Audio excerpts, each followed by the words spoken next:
Good evening. Today, we will be covering the post-market update dated the 19th of June, 2024. Indian benchmark indices ended on mixed note in the highly volatile session on June 19th after hitting fresh all-time high, intraday. The Sensex was up 36.45 points or 0.05% at 77,337.59, and the Nifty was down 41.90 points or 0.18% at 23,516. Top Nifty gainers included HDFC Bank, Axis Bank, Asain Bank, IndusInd Bank and Kotak Mahindra Bank, while losers were Titan Company, Maruti Suzuki, L&T, Hindalco and Bharti Airtel. Talking about the corporate segment, we have defense stocks tumbled in trade on June 19 as investors engaged in profit booking after a relentless rally in recent trading sessions. Hindustan Aeronautics experienced declines of up to 5%. Defense stocks have been on a roll since June 5 as the Bharatiya Janata Party secured sufficient support from key allies to form a coalition government, ensuring Modi's return to power for a third consecutive term. The Modi government has focused on defense sector by increasing funding, expanding defense budgets, and rising defense exports. Investors, buoyed by the prospects of policy continuity and ongoing economic reforms, poured money in the sector and are booking the profits now. The recent wave of optimism came from Defence Minister Rajnath Singh's agenda to increase defence exports in the times to come. While assuming charge of the Defence Ministry for a second tenure, Rajnath Singh set an ambitious target to export over 50,000 rupees crore worth of defence equipment by 2028 to 2029. Shares of ZF Commercial Vehicle Control Systems tanked 5% after a block deal worth 2,287 rupees crore took place on the exchanges on June 19. WABCO Asia Private Limited was the likely seller that offloaded around 14.45 lakh shares or a 7.6 equity stake in ZF Commercial through the block deal.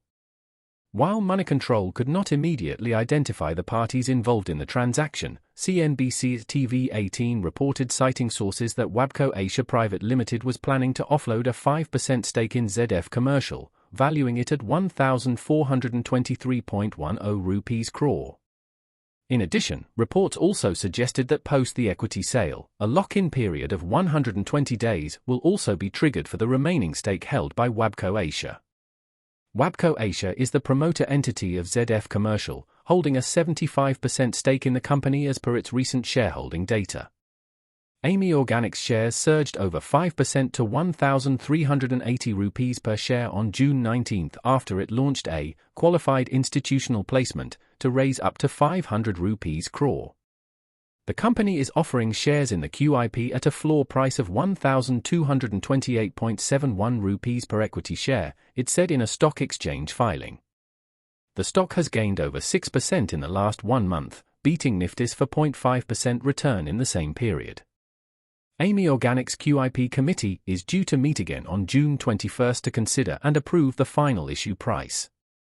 The company may at its discretion offer a discount of not more than 5% on the floor price for the issue, it said in the filing. The issue price will be determined by the company in consultation with the book-running lead manager, it added. According to sources cited by CNBC TV18, AMI Organics would dilute 8.6% of pre-issued equity capital, wherein the funds would be used to repay earlier debts, capex for captive solar project, and other general corporate purposes. Shares of Delta Corp, the only listed company engaged in the casino gaming industry in India, surged nearly 15% on BSE to the day's high of 151 rupees as the Goods and Services Tax Council is likely to consider a review of tax on online gaming in its next meeting on June 22. The council is expected to review the decision to levy 28% GST on the full value of bets for online gaming companies, which came into effect on October 1, 2023, they said. The council had agreed to review it after 6 months of implementation. StarTech Finance Limited in daily time frame is trading around 350.78 points with a change of 20% and is trading with a net volume of around 45.294 thousand shares. The share price is trading above its moving average 265.60, which is a good indication for the stock. While shares are trading with a relative strength index of around 80.13.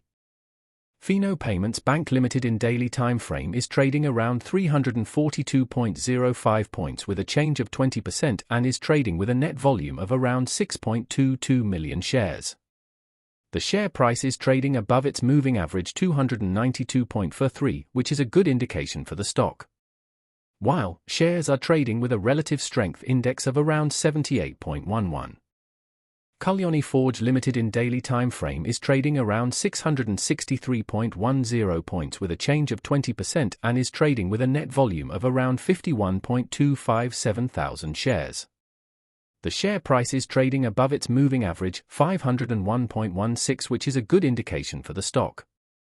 While shares are trading with a relative strength index of around 86.02.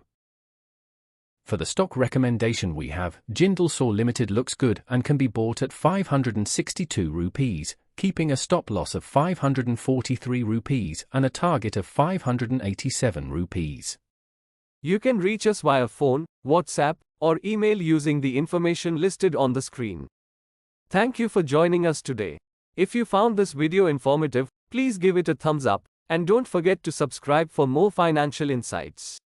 And, as always, if you have any questions or topics you'd like us to cover in future videos, leave them in the comments section below. Until next time, happy investing.